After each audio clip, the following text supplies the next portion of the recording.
Bueno, vamos a meternos de lleno en una idea que es fascinante. La idea de que la sanación no es solo algo que pasa, algo que esperamos, sino que es un proceso. Un proceso en el que se puede participar activamente. Vamos a ver cómo se puede colaborar con ese poder divino para que la sanación se manifieste, para que sea algo más tangible, ¿no? Y aquí está, ¿no? La pregunta del millón, la que va a guiar todo este análisis. A ver, mucha gente cree en la sanación, claro, pero ¿cómo se da el salto? ¿Cómo se pasa de ser un espectador, de una creencia un poco pasiva, a ser un colaborador activo? O sea, ¿cuáles son los mecanismos reales, prácticos, que hacen que ese poder fluya? Pues justo eso es lo que vamos a intentar desgranar. Vale, este va a ser nuestro recorrido. Primero, lo básico, los 3 modelos de sanación.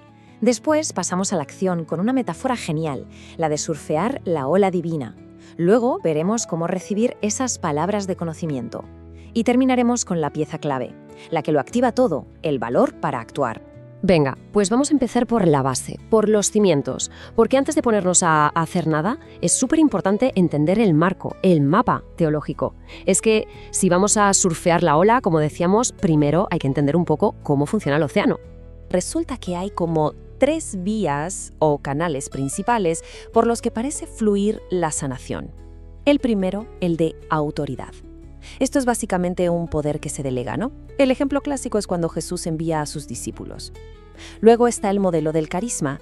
Aquí hablamos más de una unción, de un don específico que parece recibir en una persona. Y por último, el modelo sacramental, que es el que funciona a través de los ritos más formales de la Iglesia. A ver, los 3 modelos son válidos e importantes, por supuesto. Pero en este análisis nos vamos a enfocar sobre todo en los 2 primeros, en el de autoridad y en el de carisma. ¿Y por qué? Pues muy sencillo, porque son los que, en teoría, están al alcance de cualquier creyente, esté donde esté. No hace falta tener un cargo eclesiástico para moverse en ellos. Vale, y ahora llegamos al punto de inflexión. Aquí es donde la teoría se topa de frente con la realidad. Ya tenemos el mapa, genial, pero ahora viene lo bueno, ¿no? La parte emocionante. ¿Cómo pasamos de saber esto a vivirlo? ¿Cómo nos convertimos en socios activos en el día a día? Es que esta analogía es buenísima. De verdad, lo cambia todo. Imagina esto. El poder de Dios es como una ola gigante en el océano. Tú no la creas, no la controlas, imposible. Pero sí que puedes aprender a sentirla venir. Puedes aprender a posicionarte, a coger la tabla y a montarla. De eso va esto. No se trata de fabricar el poder de la nada, sino de aprender a surfear el poder que ya está en movimiento.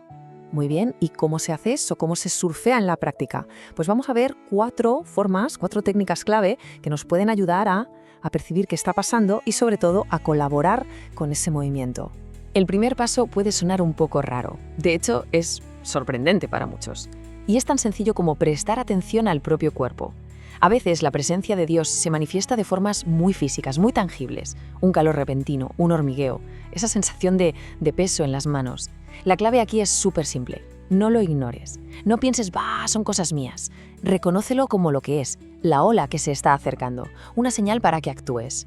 Y para que esto se entienda, hay una historia que es perfecta, la de Julie, una niña de solo 8 años.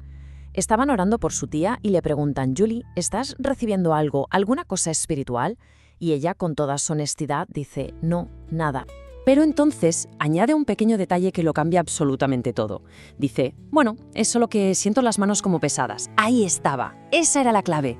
Alguien con un poco de visión le dijo, pues venga, actúa, pon esas manos pesadas sobre la rodilla de tu tía. Y lo que pasó fue increíble. La tía sintió, según sus palabras, como si una presa se rompiera y la sanación le inundara la pierna. Recuperó la movilidad al instante. Fijaos, no fue una visión espectacular ni nada por el estilo. Solo fue una niña que hizo caso a una sensación física y se atrevió a actuar. Otra manera de surfear la ola, que es alucinante, es a través de lo que se ve en el espíritu. A ver, a veces mientras está orando, uno puede tener una imagen mental, como una pequeña película, de la sanación ocurriendo. La clave aquí no es solo quedarse mirando esa imagen, sino declararla, decirla en voz alta. Es lo que hizo el profeta Ezequiel, ¿recordáis? Vio un valle de huesos secos, pero no se quedó ahí, les profetizó vida. Se trata de eso, de hablarle a la realidad física basándose en lo que se está viendo en la realidad espiritual. Y que nadie piense que esto es solo teoría, porque los resultados pueden ser espectaculares. Por ejemplo, el caso de Jeffrey, un hombre con un problema terminal en las válvulas del corazón. La persona que oraba por él no sentía calor ni nada, pero vio. Vio en su mente cómo esas válvulas se estaban reparando y empezó a narrarlo, a profetizarlo en voz alta. El resultado, una sanación total confirmada por los médicos. O el caso de una chica joven con un bloqueo cardíaco.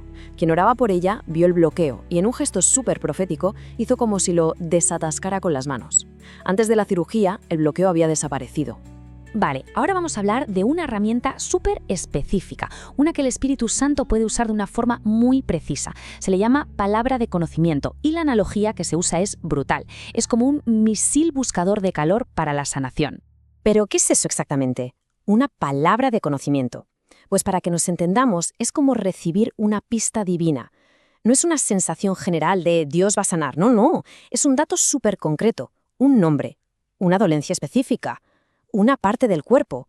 Es información que es imposible que sepas por medios naturales.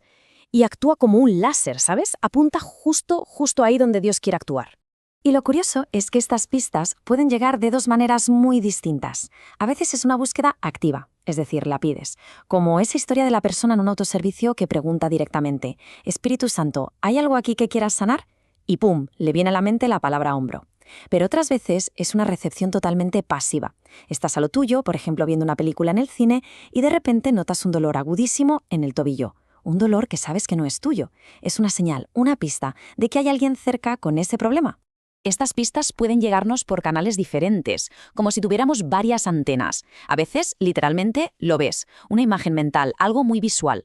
Otras lo oyes, como una voz interior que te dice una palabra o una dolencia. También, como hemos visto, lo puedes sentir. Es ese dolor fantasma del que hablábamos. Y a veces, la más común y la que más se ignora, simplemente lo piensas. Una idea, una palabra que te viene a la cabeza de la nada. Esas son, digamos, las 4 antenas para sintonizar. Bueno, hemos visto la base teológica, hemos visto las herramientas prácticas, pero falta el ingrediente final, la chispa. El catalizador que hace que todo esto pase de ser un concepto interesante a una experiencia real. Y es probablemente la parte más difícil. Y aquí está la clave de bóveda de todo el asunto. El discernimiento no se aprende en un aula, no se aprende leyendo un libro, se aprende haciendo. Jamás se tendrá un 100% de certeza de si esa sensación, esa palabra, esa imagen viene de Dios, hasta que se da un paso al frente, se abre la boca y se prueba. Esto funciona como un laboratorio, no como una biblioteca. Y este proceso de crecimiento es perfecto. Es un camino de arriesgarse poco a poco. Mirad, paso 1. Empiezas con algo muy concreto y sencillo. Dices, ATM, por ejemplo, el problema de la mandíbula. Si aciertas, general, ganas confianza. Paso 2. La siguiente vez te atreves con algo más, una lesión de rodilla. Paso 3. Luego le añades más contexto, una lesión de rodilla jugando al fútbol. Y paso 4, aquí es donde la cosa se pone increíble. Conectando con la historia de Daniel, la palabra que le dieron no fue fútbol americano o soccer, fue fútbol, que es como su padre ya fallecido lo llamaba. Y ese detalle, ese pequeño detalle tan personal, no solo trajo sanidad a su rodilla, sino que tocó una herida emocional profundísima. Cada pequeño riesgo te lleva a una sanación más y más profunda. Es que esta frase lo clava, lo resume a la perfección. El discernimiento es experiencial. No se puede aprender en la teoría para luego ponerlo en práctica. No, funciona al revés. Hay que ponerlo en práctica para poder aprenderlo. El crecimiento no viene de analizarlo todo 1000 veces, viene de atreverse, de asumir ese riesgo. Cada paso de fe es en sí mismo una lección. Así que, resumiendo, hemos visto el marco, hemos aprendido a surfear la ola, a reconocer las pistas divinas, pero al final todo, absolutamente todo, se reduce a una cosa. Si este viaje es experiencial, la pregunta que queda en el aire no es si se ha entendido todo a la perfección. La pregunta de verdad, la que importa, es mucho más directa. Sabiendo que uno se puede equivocar, que no hay garantías, ¿se tiene el valor para dar ese primer paso?